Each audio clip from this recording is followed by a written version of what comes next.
All right, welcome back. We have State Rep Tana Magee. Of course, you know he's climbed the ranks pretty good there in Baton Rouge. He's been good for the area. And we have Representative Rick Ward from District 17. What's some of the things y'all have seen? I know y'all have traveled the area. Rick, let's start off with you. You're the guest in the area. What are you seeing firsthand? Well, having seen a lot of disasters in my 10 years in the legislature, I think what's been difficult about this one to deal with is how widespread it is.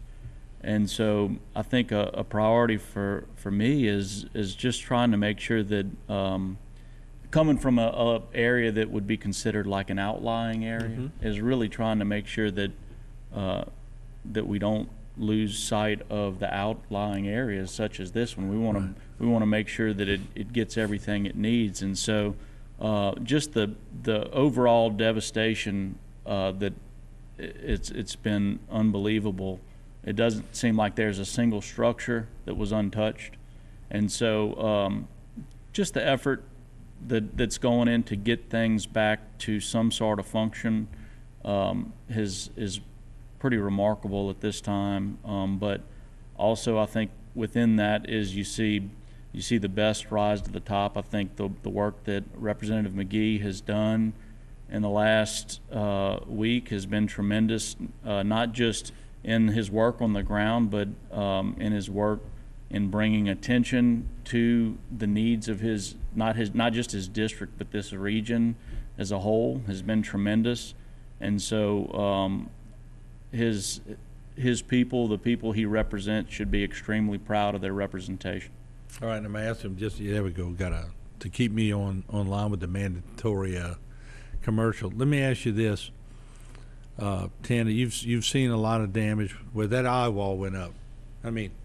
Right over here too. I know I got a Cat 5 building now, but just Pointe-aux-Chenes, Montague, and Dulac, and Chauvin. I'm forgetting some. What was it like? Well, we were very lucky. PHI helicopters called us right after the storm and said, "We'll let you we'll give you a pilot and a helicopter, and y'all can go look at all the damage." So, me and Representative Zarang and a couple other local officials got on the helicopter.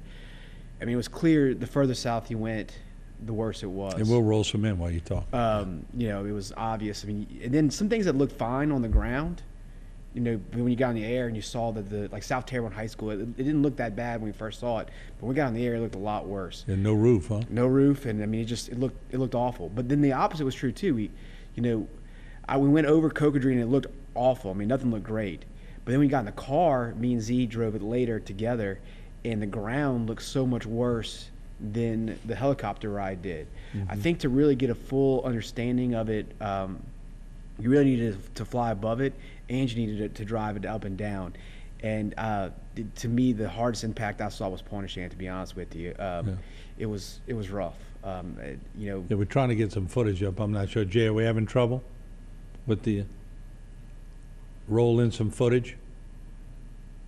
Yeah, okay. Sorry about that. No, that's all right. It's, just... And I think the bird's eye perspective on that probably gave you. And then the other top of it that we got to see was the levees all held, which was the really positive news on that. But the Ida gave those floodgates hell. You could see the wind breaking off what it did to the Bubba Dove floodgate. It was awe-inspiring in a negative way, not in a positive way. Well, reverse engineering now. Right. It came from the opposite direction, like you said, which in all the talk I've ever been at the table with Gordy and Reggie and Tony and Stevie and Mitch, never thought it would come from the other side. So, got to rethink it, don't we? Got to rethink. You learn a lesson every time, Now we got to figure out what do you do with Lake Boudreaux water coming north to south. I think that's probably the next question for us to answer as a parish and as a region. Well, we thought you think you have everything covered. Right. And then Mother Nature throws a sidewinder at you. And this wasn't no Cat 4. No. I've been through 3 Cat 4s. This a Cat 5. Absolutely. You could just, I've never seen anything like it. I don't want to ever see anything like it again, to be honest with you. However, I think we have like 27,000 households in Terrebonne Parish. There's 27,000 new roofs. At a bare minimum. And that's crazy. Rick, have you ever seen anything like this? Never. I mean, I think Laura obviously had a lot of force, but it certainly wasn't as widespread. And so, just to think in a calendar year's time, or in a 12-month period, I should say, not a calendar year, but in a 12-month period, opposite ends of the state are dealing with the devastation. It's pretty remarkable, but I know we'll make it through.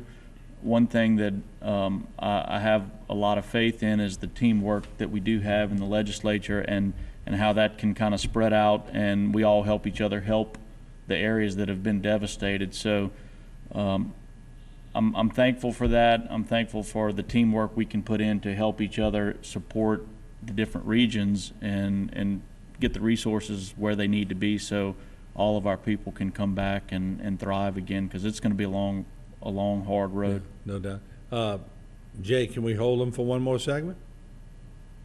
All right, we're still waiting on Senator Kennedy and Senator Cassidy, but I want to get y'all thoughts on the surge that we had that nobody's talking about because the levees worked.